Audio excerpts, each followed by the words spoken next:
Le plus grand pouvoir n'est pas de contrôler les hommes, mais de contrôler les règles sous lesquelles ils vivent. Aujourd'hui, nous respirons, nous marchons, nous travaillons, mais très peu de gens savent réellement dans quelle structure ils évoluent. Chaque jour, nous obéissons à des règles que nous n'avons pas choisies.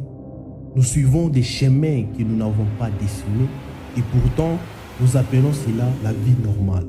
Alors, la vraie question est simple. Sommes-nous des acteurs conscients du système ou seulement des produits façonnés par lui? Aujourd'hui, nous allons regarder ce système en face pour comprendre comment il nous façonne et surtout comment reprendre le contrôle de notre propre trajectoire. Comment nous entrons dans les systèmes? Quand nous naissons, nous ne savons rien du monde. Nous ne connaissons ni les lois ni les frontières, ni même ce qui est considéré comme vrai ou faux. Tout ce que nous apprenons nous vient d'abord des autres. Nos parents nous enseignent ce qu'ils savent. La société nous montre ce qu'elle considère comme normal. Et l'école nous transmet ce qu'elle juge nécessaire. Nous apprenons comment parler, comment penser, comment rêver et même comment définir le succès. Mais ce que nous appelons apprentissage est aussi une forme d'adaptation car nous apprenons à entrer dans un monde déjà organisé selon des règles que nous n'avons pas même créées. Ainsi, sans nous en rendre compte, nous ne découvrons pas seulement le monde, mais nous apprenons surtout comment y prendre place. Un système, ce n'est pas seulement le gouvernement, ce n'est pas seulement l'école ni l'économie. Un système est une structure invisible qui définit ce qui est normal, ce qui est possible et même ce que nous appelons la réussite. Depuis l'enfance, on nous apprend à mémoriser, mais rarement à questionner. On nous apprend à suivre des règles, mais rarement à comprendre pourquoi elles existent. Et lorsqu'un individu ne comprend pas la structure dans laquelle il vit, il croit faire des choix, alors qu'en réalité, il ne fait souvent que suivre des options déjà préparées. Le monde d'aujourd'hui repose sur trois forces silencieuses qui organisent presque toute notre vie. La première est la technologie. Ce sont les algorithmes qui décident de ce que tu vois, les données qui valent plus que l'or, les machines qui remplacent lentement l'effort humain. La deuxième est la communication, car celui qui contrôle le message contrôle la perception. Les foules ne suivent pas toujours la vérité, elles suivent ce qu'on leur répète le plus souvent.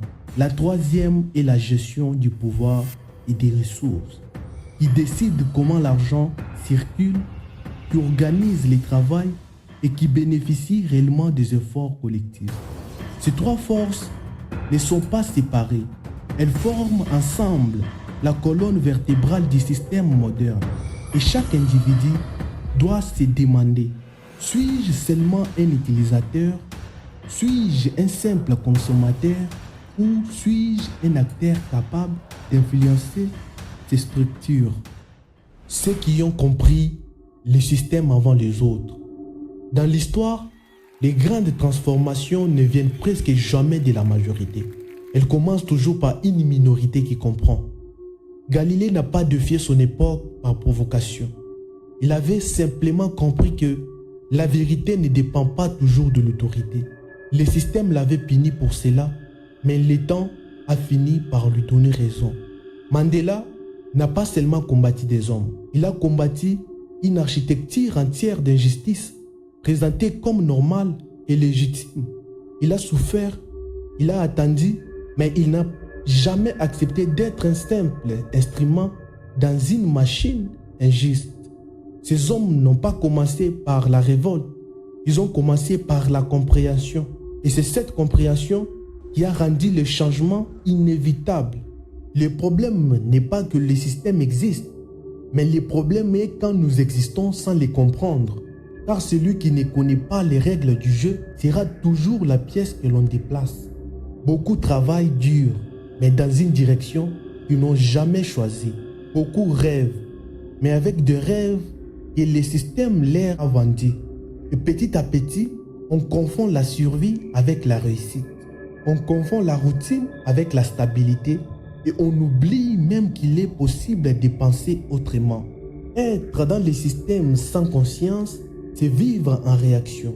Être dans les systèmes avec compréhension, c'est avoir la capacité de se positionner, de créer des opportunités et de transformer sa trajectoire.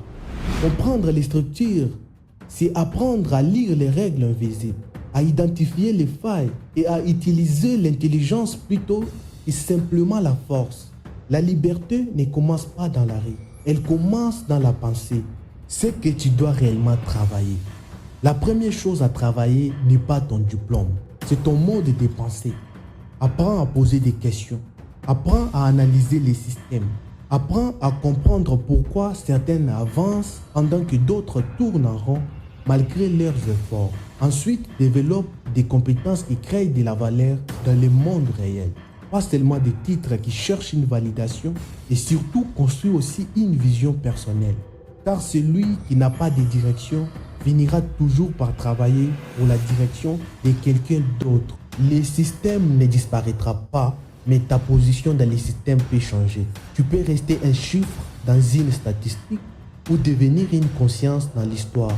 Tu peux rester un exécutant ou devenir un bâtisseur de trajectoires. La vraie question n'est donc pas de savoir si le système est juste ou injuste. La vraie question est de savoir si tu les comprends assez pour ne pas être victime.